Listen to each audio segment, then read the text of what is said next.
Hello friends, my name is Rajeev Gupta and welcome to another blog. दोस्तों, गर्मी की छुट्टियां आ गई हैं और ये टेंशन स्टार्ट हो गया कि घूमने के लिए हम लोग कहाँ जाएं। तो घूमने के लिए जो हमारे पास ऑप्शन बचती हैं, स्पेशली नॉर्थ इंडिया, तो वो क्या हैं? शिमला, मसूरी, नैनीताल, मनाली। इसके अलावा हम कहीं नहीं जा सकते। लेकिन इन जगहों पे एक कॉमन प्रॉब्लम, एक क्या बहुत सारी प्रॉब्लम्स हैं। जैसे कि इस टाइम ट्रैफिक बहुत ज़्यादा मिलता है। अगर स्पेशली आप जून में प्लान कर रहे हैं तो बेइंतहा ट्रैफिक मिलेगा। ट्रैफिक जाम का आपको सामना करना पड़ेगा, कई कई किलोमीटर तक लंबी लाइन लग जाती है। और साथ में ही जो होटल्स हैं, उनके रेट्स 2 से 3 गुना तक रेट बढ़ जाते हैं। यानी कि अगर आपका बजट एक रूम का 4,000 के आसपास है तो हो सकता है सेम रूम के लिए आपको 10 से 12 हज़ार तक देने पड़ जाएं। तो ऐसे में कहाँ जाएं? तो मैं आपके पास एक ऑप्शन लेके आया हूँ, नेपाल की। अगर आप इन छुट्टियों में नेपाल घूमने का प्लान कर रहे हैं तो ये वीडियो आपके बहुत काम आने वाला है। नेपाल जाने का सबसे बड़ा बेनिफिट आपको ये है कि वहाँ पे ट्रैफिक, रश या इस तरह की कोई चीज़ नहीं मिलेगी। बिल्कुल नॉर्मल रूटीन की तरह ही रहेगा। इस वीडियो में आपको बताऊंगा कि आप अगर अपनी खुद की गाड़ी से नेपाल जाएंगे तो कैसे जा सकते हैं। आपको मैं सारा रूट समझाऊंगा, आपको ये बताऊंगा कि आपकी गाड़ी का परमिट कैसे बनेगा और वहाँ पर आपके लिए पास घूमने की कौन कौन सी जगहें हैं, कहाँ कहाँ पे आप घूम सकते हैं।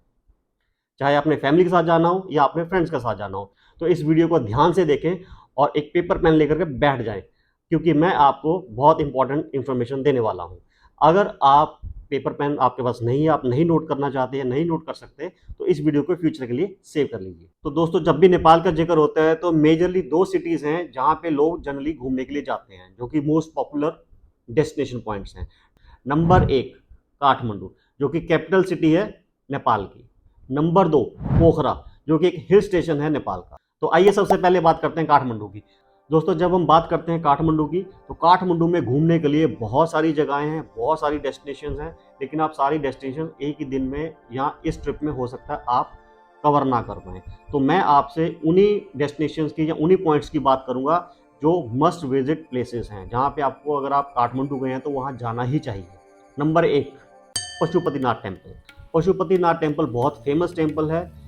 इस टेम्पल को 12 ज्योतिर्लिंग में से एक माना गया है। ये माना जाता है कि केदारनाथ का जो ज्योतिर्लिंग है वो हाफ है और हाफ जो है पशुपतिनाथ टेम्पल को माना जाता है। इसकी डिटेल में मैं नहीं जाऊंगा, अदरवाइज वीडियो बहुत लंबा हो जाएगा, वो आप नेट पे ढूंढ सकते हैं। लेकिन पशुपतिनाथ टेम्पल जाते टाइम आपको कुछ चीज़ों का ध्यान रखना है। नंबर 1, आपके कपड़े प्रॉपर होने चाहिए, आप शॉर्ट्स में नहीं जा सकते।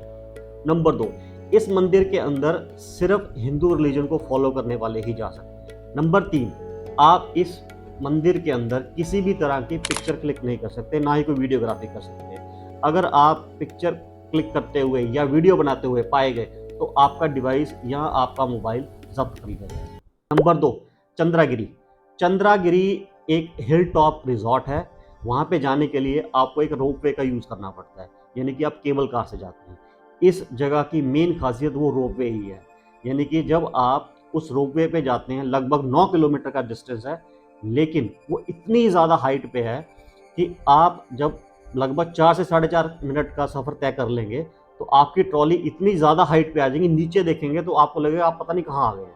आप इतनी हाइट पे चले जाते हैं कि वहाँ पे जो काठमांडू में प्लेन्स लैंड हो रहे होते हैं वो आपसे हाइट में नीचे होते हैं, यानी कि आप उनसे भी ऊपर होते हैं। इस जगह पे जाते टाइम एक चीज़ का ध्यान रखना है कि अगर वेदर ख़राब है, यानी कि मौसम बरसात वाला हो रखा है, तो साथ में कोई एक विंडशील्ड या ऐसा ज़रूर रखें, क्योंकि ऊपर हिल टॉप के ऊपर बहुत ठंड हो सकती है। स्पेशली अगर आपके साथ बच्चे हैं, फैमिली है, तो इस चीज़ का थोड़ा ज़्यादा ध्यान रखिए। नंबर 3, थमेल। थमेल एक बहुत अच्छी जगह है, स्पेशली उनके लिए जो पार्टी करना या लाइफ नाइट को एंजॉय करना चाहते हैं। थमेल के अंदर आपको बेहिसाब pubs, bars, discos, restaurants, hotels सब कुछ मिलेगा। यानी कि जैसे हम दिल्ली में बोलते हैं करोल बाग या पहाड़गंज के अंदर होटल्स का भरमार है, वैसे ही थमेल के अंदर होटल्स का भरमार है, जहाँ पे आपको 500 से लेकर के 600, 500-600 से शुरू होकर के 10-15 हज़ार तक का होटल मिल जाता है। वो एक बहुत अच्छा डेस्टिनेशन है। इवन मैं तो ये भी रिकमेंड करूँगा कि जब आप काठमांडू जाएँ तो अपना होटल जो है मेल में ही बुक कीजिए, क्योंकि वो एक सेंटर पॉइंट है, वहाँ से कहीं भी जाना हो बहुत ईजी है। Number 3, casino. नेपाल के कैसीनो वर्ल्ड वाइड फेमस है, वहाँ पे बहुत दूर दूर से दुनिया आती है कैसीनो में घूमने के लिए, खेलने के लिए। तो कैसीनो में जाते टाइम भी कुछ चीज़ों का ध्यान रखना है। वो क्या? नंबर 1, आप शॉर्ट्स में नहीं जा सकते। वहाँ पर भी ये सेम रिस्ट्रिक्शन है कि अगर आप शॉर्ट्स में जाएंगे तो आपको अलाउ नहीं करेंगे। नंबर 2, आपको कोई भी अपनी 2 आईडीज साथ में कैरी करनी है जाते टाइम, ओरिजिनल आईडीज। हाँ, वो अलग बात है कि आप मोबाइल से दिखाएंगे, वहाँ भी एक्सेप्ट, उस पर भी एक्सेप्ट हो जाएगी। जैसे आपके पास अगर पासपोर्ट है तो पासपोर्ट ले लीजिए, आधार कार्ड है आधार कार्ड ले लीजिए, वोटर कार्ड है वोटर कार्ड ले लीजिए, यानी कि 2 आईडी होनी जरूरी है। जैसे सपोज आपके पास एक आधार कार्ड और साथ में एक वोटर कार्ड है, चल जाएगा। एक आधार कार्ड साथ में पासपोर्ट है, चल जाएगा। तो यानी कि एटलीस्ट 2 आईडीज कैरी करना जरूरी है। कैसीनो के अंदर देखो सबसे बड़ा बेनिफिट क्या है मैं आपको बताता हूँ कि सपोज आपने नेपाली करेंसी के 10,000 के कॉइन्स ले लिए और वहाँ पे आप खेल रहे हैं। अब ये तो है नहीं आप एकदम से 10,000 हार जाएंगे, यहाँ एकदम से आपको बहुत बड़े आप अमाउंट जीत जाएंगे। थोड़ा थोड़ा करके खेलिए, आप 4 5 6 घंटे तक बड़े इजीली वहाँ पे बिता सकते हैं। बाय द टाइम अगर सपोज आप 3 4 हज़ार पे हार भी गए, लेकिन उसके बदले में यानी कि जब आप कॉइन्स लेकर के टेबल पे बैठते हैं तो आपको फ्री में ड्रिंक सर्व की जाती है। हार्ड ड्रिंक, सॉफ्ट ड्रिंक, हर तरह की चीज़ वहाँ पे सर्व की जाती है। साथ में स्नैक्स सर्व किए जाते हैं और खाना फ्री है। और इवन कैसीनो के अंदर एंटरटेनमेंट के लिए एक साथ में स्टेज लगाया होता है जहाँ पे डांसर्स आते हैं और डांस करते हैं। उसमें ग्रुप डांस भी होता है और सिंगल डांस भी होता है, यानी कि वो आप फैमिली के साथ भी जा सकते हैं, बच्चों को लेके भी जा सकते हैं। हालांकि बच्चे अलाउड नहीं है, बट कुछ एक कैसीनो में आप बच्चों को भी लेके जा सकते हैं। तो एक अच्छा पॉइंट है, अच्छी जगह है। आप घूमने के हिसाब से अगर जाएंगे तो अच्छा लगेगा आपको। और अगर आपको वहाँ पे कैसीनो में रात के 12 बजे के से ज़्यादा का टाइम हो गया तो आपको कैसीनो वाले फ्री में टैक्सी भी प्रोवाइड करते हैं जो कि आपको होटल तक ड्रॉप करके जाएंगे। फिर आता है दरबार स्क्वायर। दरबार स्क्वायर एक जगह का नाम एक्चुअली, जहाँ पे बहुत पुरानी बिल्डिंग्स हैं, यानी कि यूनेस्को के अंदर आती हैं वो सारी की सारी बिल्डिंग्स। और बहुत पुरानी, मतलब सैकड़ों साल पुरानी बिल्डिंग्स आपको वहाँ पे देखने को मिलेगी, यानी कि नेपाल का कल्चर आपको देखने को मिलेगा। आप वहाँ पे कुछ बिल्डिंग्स तो ऐसी आपको देख के हैरानगी होगी, ये बनाई कैसे हैं यहाँ पे। तो वहाँ पर एक भैरवनाथ जी का टेम्पल भी है, एक हनुमान जी का टेम्पल भी है जिसको हनुमान ढोका भी बोलते हैं। तो वो भी एक बहुत अच्छी जगह है। और सबसे बड़ा प्लस पॉइंट, जैसे ही आप यानी कि एक साइड से आप एंटर करके दूसरी साइड से बाहर आएंगे तो सामने एक बहुत बड़ी मार्केट है जहाँ पे आप शॉपिंग कर सकते हैं। शॉपिंग के वहाँ बहुत सारी ऑप्शंस हैं, हर तरह की दुकान वहाँ पे अवेलेबल है। फिर नेक्स्ट पॉइंट आ जाता है पोखरा। जैसा कि मैंने पहले बताया, पोखरा जो है एक हिल स्टेशन है। जैसे हमारे यहाँ पे शिमला, मसूरी, मनाली है, उसी तरह से पोखरा वहाँ का एक हिल स्टेशन है और बहुत पब्लिक जाती है वहाँ पे। जब आप पोखरा जाएंगे तो आपको इतना फील नहीं हुआ कि ये क्या कैसी जगह यार, बहुत छोटा सा कुछ लग रहा है। लेकिन जब आप प्रॉपर पोखरा में एंटर कर जाएंगे और स्पेशली जो लेक साइड का एरिया जब वहाँ पे जाएंगे तो आपको फील होगा जैसे आप किसी यूरोपियन कंट्री में आ गए। बहुत प्यारी जगह है वो भी। पोखरा के अंदर एक बहुत फेमस लेक है जिसको फेवा लेक करके बोलते हैं। बहुत बड़ी लेक है, जैसे अपने नैनीताल में यहाँ पे उससे भी बड़ी लेक है। उसके अंदर बोटिंग वगैरह हर तरह की जो वाटर एक्टिविटीज़ हैं अवेलेबल हैं, आप उसको एंजॉय कर सकते हैं। फिर वो लेक के साइड पे जो एक रोड चल रहा है, जैसे अपने मुंबई में मेरिन ड्राइव है उस तरह का रोड बना हुआ है जिसके ऊपर डिस्कोस, बार्स, रेस्टोरेंट्स, होटल्स, हर चीज़ अवेलेबल है। फिर एक वहाँ पर है डेविस केव्स। डेविस केव्स क्या है एक्चुअली, एक झरना है। झरना ऑफकोर्स पहाड़ी के ऊपर से नीचे गिर रहा है, लेकिन ऐसा नहीं है, आप झरने के पैरेलल खड़े होंगे, यानी कि आप ऐसे झुक के देखेंगे सामने नीचे आपको झरना नजर आएगा। और झरना ऑफकोर्स वो नीचे जा रहा है पानी, तो आप ऊपर से देखेंगे कि झरना का पानी नीचे जा रहा है। लेकिन ये यहीं खत्म नहीं होता, वो जो झरने का पानी है वो नीचे सड़क में से नीचे से होता हुआ, गुफा के अंदर से होता हुआ सड़क के दूसरी साइड बाहर निकल जाता है। अब जो मजे की बात है वो ये कि आप सड़क क्रॉस करके दूसरी साइड जाएंगे और वहाँ पर एक टिकट लेंगे, बहुत मामूली सी 15 20 रुपए की टिकट है या 60 रुपए की टिकट आई गेस। वो टिकट लेकर के आप उस गुफा के अंदर एंटर करेंगे। बहुत सारी सीढ़ियाँ होंगी, सीढ़ियाँ उतर के आप नीचे जाएंगे और गुफा में देखेंगे, फिर आपको लगेगा ये देखो झरना ऊपर से नीचे गिर रहा है। लेकिन वो झरने की सबसे खास बात यह है कि वो झरना नॉर्मल झरने की तरह नहीं कि पहाड़ से झरना गिर रहा है और हम देख रहे हैं, लेकिन वो झरना पहाड़ के ऊपर से गिरता हुआ नीचे सीधा गुफा के अंदर पानी आ रहा है और आप उस गुफा के अंदर एंटर करेंगे। तो बहुत अच्छा एक्सपीरियंस मिलता है वहाँ पे जाके। लेकिन बस वहाँ थोड़ा सा ये ध्यान रखना है कि थोड़ी सी फिसलन होती है, क्योंकि पानी वहाँ पे गिरता है तो पानी जगह जगह पे बिखरा हुआ होता है। और दूसरा कि जब आप वापस आते हैं खासकर वहाँ से, तो वो जो सीढ़ियाँ आप नीचे उतर के गए थे ऑफकोर्स वो वापस भी आनी है। तो बहुत ज़्यादा सीढ़ियाँ हैं, सांस फूल जाता है कुछ लोगों का। तो आराम आराम से ईजीली जैसे आपको कन्वीनियंट हो वैसे वापस आए। फिर पोखरा के अंदर पैराग्लाइडिंग, पैरासेलिंग, वाटर स्पोर्ट्स, बहुत सारी एक्टिविटीज़ है करने के लिए, वो आप इंजॉय कर सकते हैं। दोस्तों अब बात करते हैं हम रूट की कि जाएं कैसे। दिल्ली से आपने सबसे पहले पकड़ना है यमुना एक्सप्रेसवे। यमुना एक्सप्रेसवे आपको लेके जाएगा अप टू आगरा तक।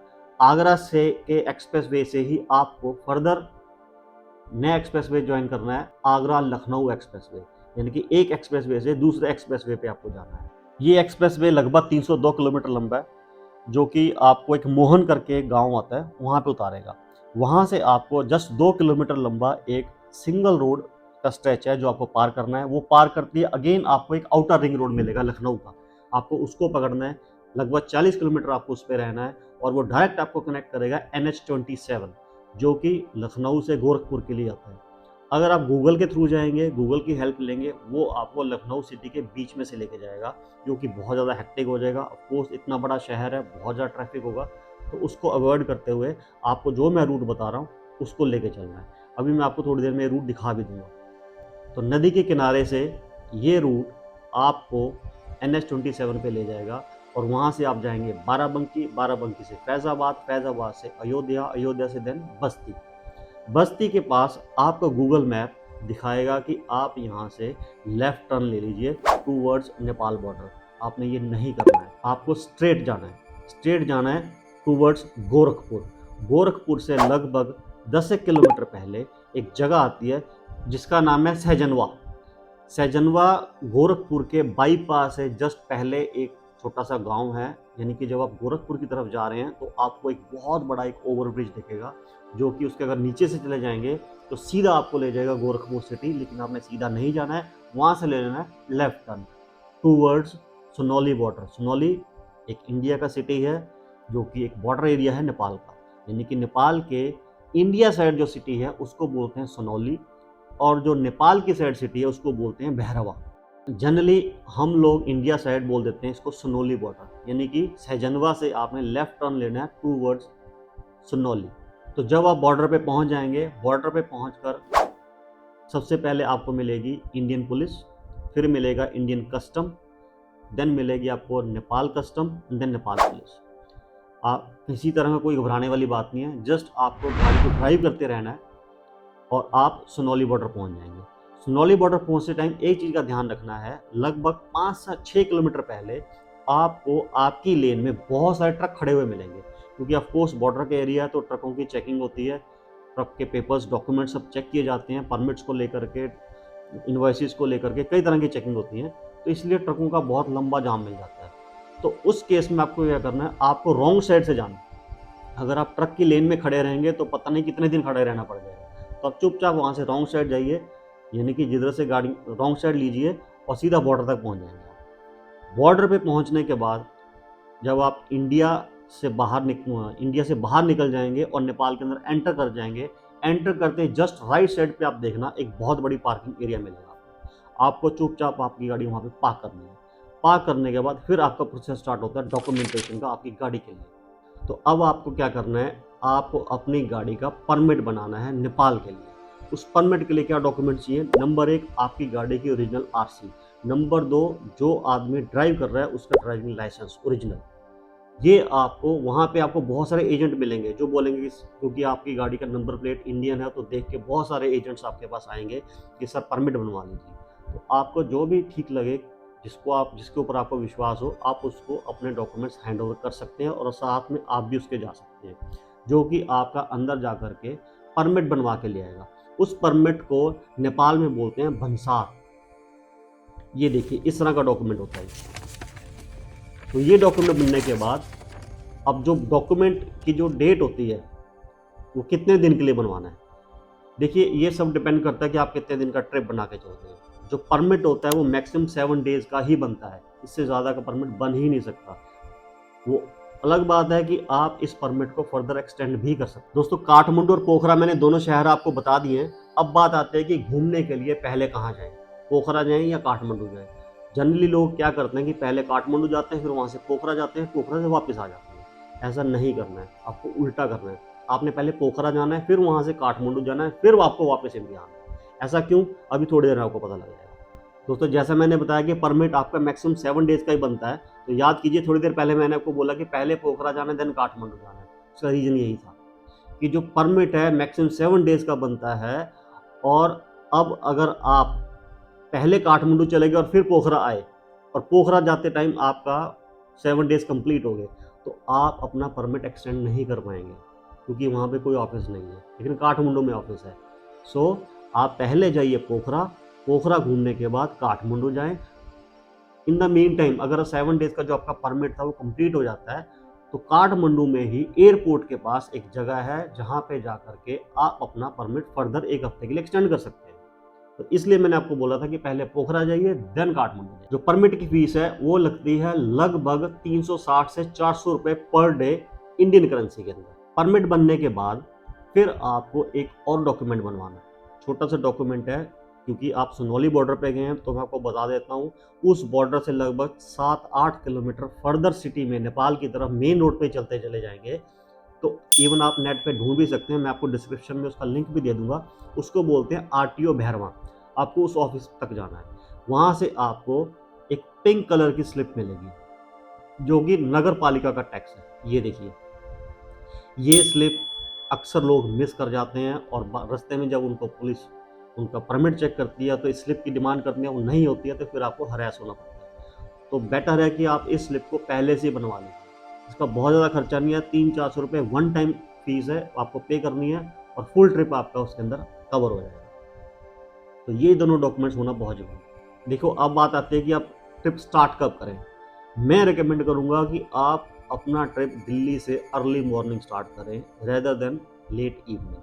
कर सकते हैं अगर आप एक दिन में लॉन्ग ड्राइव नहीं करना चाहते, आप चाहते हैं कि जर्नी बीच में ब्रेक करनी है, तो उस केस में आप शाम को चलिए और रात तक लखनऊ पहुंचिए, लखनऊ में स्टे करो, वहाँ से फर्दर आप नेपाल के लिए निकल सकते हैं। लेकिन मैं जो जनरली करता हूँ वैसे ही करता हूँ, मैं अर्ली मॉर्निंग निकलता हूँ दिल्ली से 4 बजे 4:30 बजे टाइप्स, और वहाँ दिल्ली से मुझे लगभग 12 घंटे लगते हैं बॉर्डर तक पहुँचने के।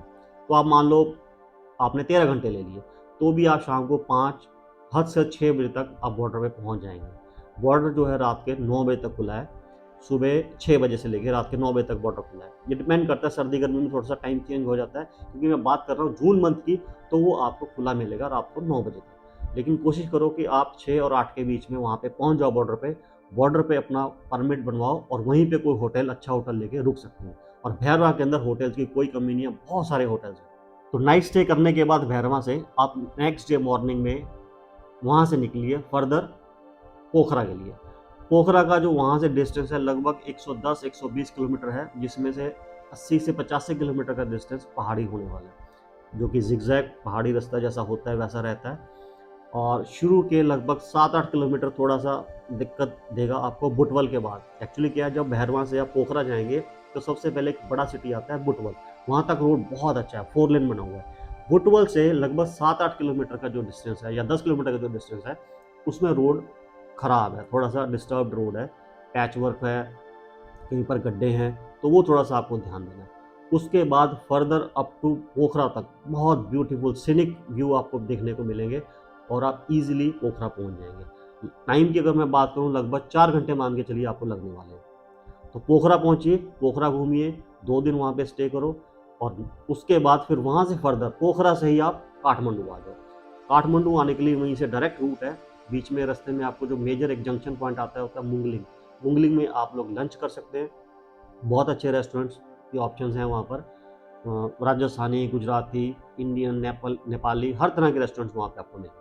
मुंगलिंग क्रॉस करने के लगभग 2 या 3 किलोमीटर के बाद आपको एक जगह मिलेगी जिसका नाम है मनोकामना। ये बहुत फेमस टेम्पल है वहाँ पर, लेकिन मेन अट्रैक्शन वहाँ की जो है वो है केबल कार। अगेन एक और केबल कार आ गई। इस केबल कार में जनरली केबल कार क्या होती है, आप एक बेस पॉइंट से चलते हैं और पहाड़ी के टॉप पे पहुँचते हैं, लेकिन इसमें ऐसा नहीं है। आप बेस पॉइंट से चलेंगे, पहाड़ी के टॉप तक पहुँचेंगे, देन केबल कार आपकी सीधी चलेगी, फिर फर्दर एक और पहाड़ी पे पहुँचेगी, फिर वहाँ से फर्दर थर्ड पहाड़ी के टॉप पे पहुँचेगी। तो बहुत ही अच्छा ये रूट है, बहुत अच्छी जर्नी रहती है केबल कार की। मैं ये भी रिकमेंड करूँगा कि आप ज़रूर जाएँ। शाम तक आप पहुँच जाएंगे काठमांडू। उसके बाद जैसा मैंने बताया, काठमांडू में जो घूमने की जगह हैं वहाँ पे जाइए, घूमिए और उसके बाद 3-4 दिन के बाद आप वापसी इंडिया आ सकते हैं। अब इंडिया आने के लिए काठमांडू से आपको इस तरफ नहीं आना है, यानी कि मुंगलिंग से होते हुए भैरवा वापस नहीं आना है, आपको बाहर आना है बीरगंज की तरफ से।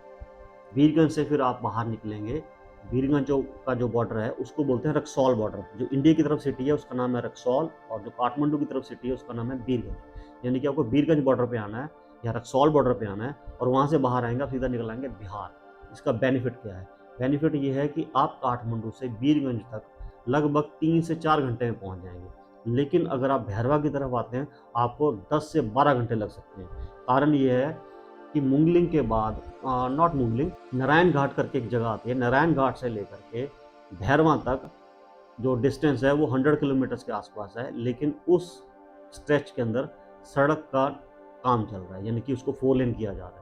तो बहुत बुरा हाल है रोड का, आप परेशान हो जाओगे। बेटर है कि आप काठमांडू से बीरगंज आ जाओ, क्योंकि आपको 3 से 4 घंटे में आप बहुत ईजिली पहुंच जाओगे। और जब आप पहुंच जाओगे रक्सौल, रक्सौल से आपको आना है अरेराज। एक जगह का नाम है अरेराज। अरेराज से आपको आना है गोपालगंज, और गोपालगंज से आप NH-27 पे आ चुके हैं, और वहाँ से सीधा फर्दर 27 को छोड़ना नहीं है।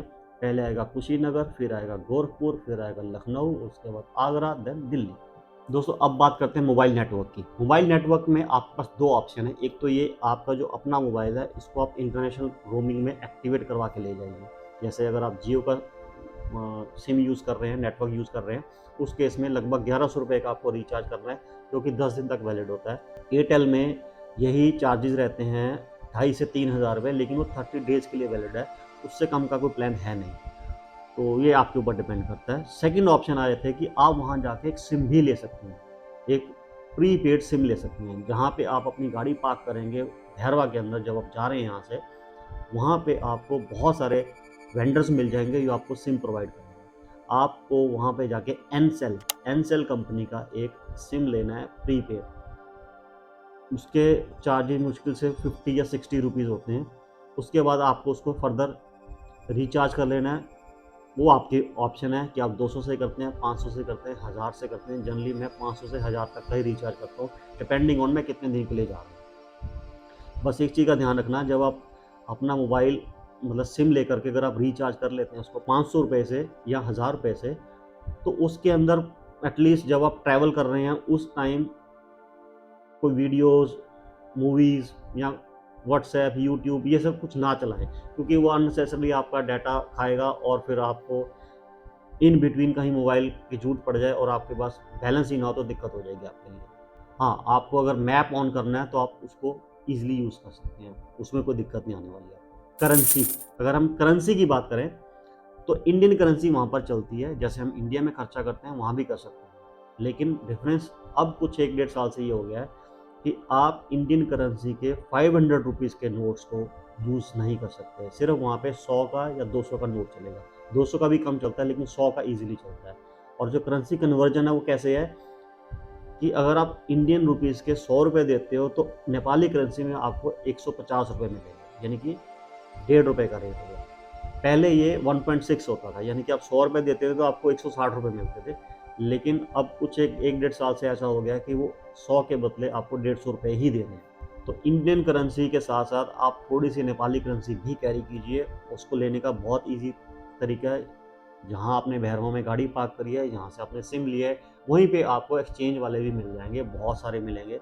किसी पे भी जा करके इंडियन करेंसी दीजिए, स्पेशली 100 के नोट। लेकिन हाँ, भैरवा बॉर्डर पे तो 500 के नोट भी चल जाएंगे, क्योंकि वो बॉर्डर एरिया वहाँ चल जाते हैं। लेकिन काठमांडू में, पोखरा में आपके 100 के नोट, इंडियन करेंसी 100 के ही चलेंगे, उसके अलावा और कोई नोट नहीं चलेंगे। बहुत रेयर होगा कि ले ले, अदरवाइज मैक्सिमम लोग प्रेफर करते हैं कि 100 रुपीज़ के नोट्स ही लें।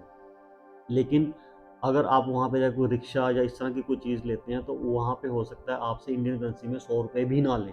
तो इसलिए it is always better to carry Nepali local currency. Traffic rules Nepal में बहुत सख्त हैं। इंडिया की तरह नहीं है कि आप कहीं से भी दाएं बाएं से घूम जाएंगे, इतना ईजी नहीं है। अगर आप ऐसे करते हुए पकड़े गए तो हो सकता है आपका भंसार, यानी कि जो आपका परमिट था, वो कैंसिल कर दें और आपको वापस आना पड़ेगा। तो ट्रैफिक रूल्स सेम वही है जो इंडिया में है, लेकिन इंडिया में हम फॉलो कम करते हैं, लेकिन वहाँ पर फॉलो ज़्यादा करना पड़ेगा। स्पेशली जब आपका इंडियन नंबर प्लेट की गाड़ी है तो और ज़्यादा थोड़ा सा ध्यान रखना पड़ेगा। अल्कोहल पी करके अगर आप ड्रिंक करते हैं तो गलती से भी गाड़ी मत चलाना। ये मत सोचना जस्ट 1 किलोमीटर ही है, यहीं तक तो जाना है, या ये 5 किलोमीटर है, यहीं तक तो जाना है, क्या फ़र्क पड़ता है। नहीं, बिल्कुल भी नहीं। गलती से अगर आप पकड़े गए आपको कंपलसरी 1 दिन के लिए जेल जाना ही जाना है। यानी कि आपको 1 दिन के लिए जेल रखेंगे, नेक्स्ट डे आपका एक सेशन होगा जहाँ पे आपको गाइड किया जाएगा कि ट्रैफिक रूल्स क्या हैं, कैसे हैं, कई तरह का ज्ञान दिया जाएगा, फिर आपको छोड़ा जाएगा। तो इट इज़ बेटर कि अगर आपने अल्कोहल कंज्यूम किया है, ड्राइव मत करो, गाड़ी किसी और को दे दो।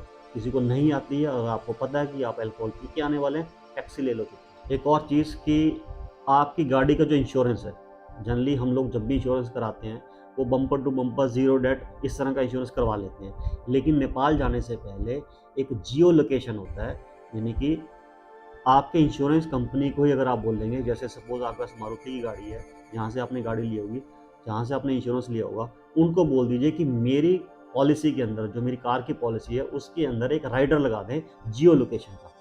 ये जियो लोकेशन क्या होती है कि आपकी गाड़ी इन केस, भगवान न करे, नेपाल के अंदर एक्सीडेंट हो जाती है, मेजर माइनर किसी भी तरह का, वो जियो लोकेशन की वजह से आपकी गाड़ी प्रोटेक्ट हो जाती है, यानी कि आप इंश्योरेंस क्लेम ले सकते हो। अगर आपकी गाड़ी नेपाल में एक्सीडेंट हो जाती है और आप रहते इंडिया में, यानी कि आपकी गाड़ी के ऊपर जियो लोकेशन एक्टिव नहीं है, तो आपको इंश्योरेंस क्लेम नहीं मिलेगा। तो बाकी दोस्तों, और भी बहुत सारी लोकेशंस हैं जहाँ पे घूमने के लिए जा सकते हैं, लेकिन उसके लिए फिर आपको डेज एक्स्ट्रा चाहिए। जैसे एग्जांपल के लिए अगर आपको माउंट एवरेस्ट घूमने के लिए जाना है, आप वो भी जा सकते हैं।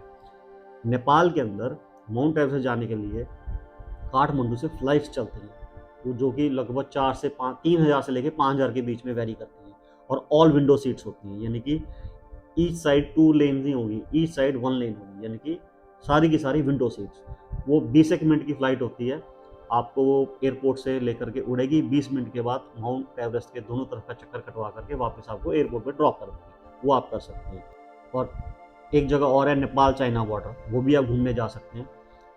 जैसे जो नेपाली लोग हैं, वो लोग तो चाइना बॉर्डर पे उस तरफ, यानी कि चाइना की तरफ भी चले जाते हैं। एक्चुअली क्या, वहाँ पे एक ब्रिज बना हुआ है, उसको बोलते हैं फ्रेंडशिप ब्रिज। उस ब्रिज तक आप अपनी गाड़ी पे जा सकते हैं और फर्दर आप ब्रिज के ऊपर पैदल चल सकते हैं, लेकिन ब्रिज आप क्रॉस नहीं कर सकते क्योंकि हम इंडियंस हैं। इंडियंस को चाइना जाने के लिए वीज़ा चाहिए, नेपाली लोग वो जा सकते हैं। तो वहाँ की जो मेन अट्रैक्शन वो ब्रिज और जो चाइना का बॉर्डर है वो तो है ही, लेकिन जो रास्ता है वो बहुत सीनिक है। बहुत सारे आपको झरने, बहुत सारी अच्छी-अच्छी वादियाँ देखने को मिलेंगी।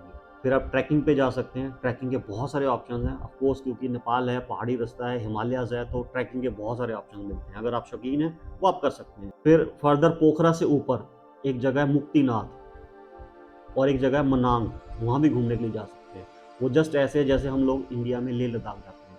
लेकिन ये जो जगहें हैं, जो मैंने आपको बाद में बताई हैं, ये ऑप्शनल हैं। अगर आपके पास टाइम है, अगर आप और टाइम दे सकते हैं, तो ही आप कर पाएँगे, क्योंकि विदिन 7 डेज़ या 10 डेज़ की आइटिनरी में ये सारी चीज़ें कवर करना मुश्किल हो जाएगा। तो दोस्तों, ये था मेरी तरफ से नेपाल ट्रिप का ब्रीफ कि अगर आपको नेपाल जाना हो अपनी गाड़ी से, कैसे जाएँ, कहाँ जाएँ, किन-किन चीज़ों का आपको ध्यान रखना है। अगर आप किसी भी तरह की क्वेरी हो, कुछ भी पूछना चाहते हैं, तो आप मेरे कमेंट बॉक्स के अंदर अपना कमेंट डाल सकते हैं। विदिन सेम डे और विदिन 24 आवर्स मैं आपको रिप्लाई ज़रूर दूँगा। Thank you for watching.